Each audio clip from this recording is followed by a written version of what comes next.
सोचिए जरा, एक ऐसी मशीन की जो बिना किसी इंसान के गहरे समंदर के अंदर जाकर उसके सारे राज खोल सकती है। आज हम बात कर रहे हैं डीआरडीओ के एक ऐसे ही जबरदस्त आविष्कार की, एक बिल्कुल नया ऑटोनॉमस अंडर वाटर व्हीकल जो भारत की समुद्री ताकत को एक अलग ही लेवल पर ले जाने वाला है। साल 2025 भारत के लिए एक बहुत बड़ा साल साबित होने वाला है। जब ये व्हीकल समंदर में उतरेगा, देखिए, ये सिर्फ एक टेक्नोलॉजी की जीत नहीं है, बल्कि ब्लू इकोनॉमी यानी समंदर से जुड़ी हमारी अर्थव्यवस्था में भारत के दबदबे का एक बहुत बड़ा कदम है। तो सवाल ये उठता है कि आखिर ये ऑटोनॉमस अंडर वाटर व्हीकल है क्या भला? और उससे भी बड़ा सवाल, ये भारत के लिए इतना जरूरी क्यों है? चलिए, इन्हीं सवालों के जवाब ढूंढते हैं। तो सबसे पहले चलिए जरा करीब से देखते हैं इस गहरे समंदर के खोजकर्ता को। ये कोई मामूली अपग्रेड नहीं है, ये भारत की समुद्री टेक्नोलॉजी में एक पूरी की पूरी नई पीढ़ी की शुरुआत है। तो ये ऑटोनॉमस अंडर वाटर व्हीकल या एयूवी, आसान भाषा में कहें तो एक तरह की रोबोटिक पनडुब्बी है। ये अपने आप बिना किसी इंसान के कंट्रोल के पानी के नीचे अपने मिशन पूरे कर सकती है। मतलब ये खुद सोचती है, अपना रास्ता ढूंढती है और अपना काम भी करती है। अब डीआरडीओ का ये खास एयूवी कई मायनों में बिल्कुल अलग है। ये न सिर्फ पूरी तरह से अपने आप काम कर सकता है, बल्कि ये इंसानों को भी गहरे समंदर के मिशन पर ले जा सकता है। इसकी सबसे बड़ी ताकत है इसका मल्टीपर्पस होना। ये सेना के लिए जासूसी भी कर सकता है और वैज्ञानिकों के लिए रिसर्च भी। और सबसे बड़ी बात, ये सब कुछ पूरी तरह से भारत में बनी टेक्नोलॉजी पर आधारित है। तो चलिए अब थोड़ा और अंदर चलते हैं और देखते हैं कि कौन सी टेक्नोलॉजी इसे इतना पावरफुल बनाती है।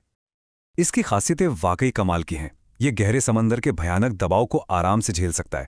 इसका स्टेल्थ मोड इसे लगभग गायब कर देता है, जिससे दुश्मन इसे पकड़ ही नहीं सकता। इसे किसी भी मिशन के लिए तैयार किया जा सकता है, चाहे कैमरा लगाना हो, सोनार या कोई और साइंटिफिक टूल। और हाँ, इंसानी सुरक्षा के लिए एक इमरजेंसी एस्केप सिस्टम भी है। ये सही मायनों में मेक इन इंडिया का एक शानदार उदाहरण है। ठीक है, टेक्नोलॉजी तो बहुत शानदार है, पर असल दुनिया में ये काम क्या आएगी? इसके मिशन को हम 3 मेन पिलर्स में बांट सकते हैं: हमारी सुरक्षा, वैज्ञानिक खोज और मुश्किल समय में रेस्क्यू। तो देखिए, इस एयूवी का काम 3 बड़े एरिया में बटा हुआ है।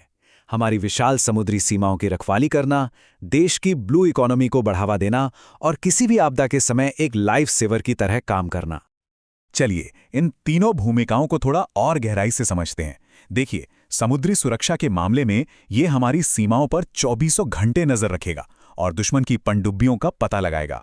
ब्लू इकोनॉमी के लिए ये समंदर के नीचे छिपे तेल, गैस और कीमती खनिजों को खोजने में मदद करेगा, जिससे देश की इकोनॉमी को फायदा होगा। और आपदा के समय ये डूबे हुए जहाज़ों को ढूंढने और रेस्क्यू ऑपरेशंस में एक बहुत ही अहम रोल निभाएगा। अब जरा इसकी टेक्नोलॉजी से हटकर उस बड़ी तस्वीर को देखते हैं कि ये भारत की स्ट्रैटेजी में कहाँ फिट होता है।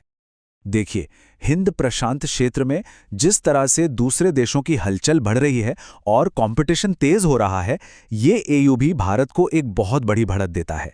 ये हमारी निगरानी और सुरक्षा को कई गुना बढ़ाकर एक सीधा और असरदार जवाब देने की ताकत देता है। तो इसका रणनीतिक महत्व बहुत गहरा है। ये सीधे सीधे भारतीय नौसेना के लॉन्ग टर्म प्लान्स का हिस्सा है। ये इंडो पैसिफिक इलाके में भारत की स्थिति को मजबूत करता है और किसी भी तरह के दबाव का जवाब देने के लिए हमें तैयार करता है। ये सिर्फ एक मशीन नहीं, बल्कि टेक्नोलॉजी की दुनिया में ग्लोबल लीडर बनने की तरफ भारत का एक बहुत बड़ा कदम है। लेकिन हाँ, ये रास्ता उतना आसान भी नहीं है। इस टेक्नोलॉजी को असलियत बनाने के लिए कुछ बड़ी चुनौतियों से पार पाना ही होगा। सबसे पहली और सबसे बड़ी चुनौती है गहरे समंदर के जबरदस्त प्रेशर को झेलने वाली टेक्नोलॉजी में महारत हासिल करना। इसके बाद हमें अपने आर्टिफिशियल इंटेलिजेंस और सेंसर्स को और भी ज़्यादा स्मार्ट बनाना होगा। इंसानी मिशन के लिए बहुत कड़े सेफ्टी रूल्स बनाने होंगे और हाँ, इस बड़े प्रोजेक्ट में प्राइवेट सेक्टर की मदद भी लेनी होगी। लेकिन इन सभी चुनौतियों के बावजूद ये एयूवी भारत के भविष्य के लिए एक नई उम्मीद और एक नए रास्ते का प्रतीक है। ये बात इस प्रोजेक्ट के मकसद को एकदम सटीक तरीके से बताती है। ये सिर्फ एक मशीन नहीं है, बल्कि ये डिफेंस में आत्मनिर्भर भारत और हमारे देश की जबरदस्त साइंटिफिक टैलेंट का एक बेहतरीन संगम है। तो कुल मिलाके डीआरडीओ का ये नया अंडर वाटर व्हीकल भारत की समुद्री ताकत, राष्ट्रीय सुरक्षा और वैज्ञानिक खोज को एक नए और कई ज्यादा ऊंचे लेवल पर ले जाने की पूरी क्षमता रखता है। और ये हमें एक बहुत बड़े सवाल पर लाके खड़ा कर देता है ऑटोनॉमस टेक्नोलॉजी की ये नई पीढ़ी आने वाले वक्त में समंदर की खोज और उसकी सुरक्षा के भविष्य को किस तरह से बदलने वाली है।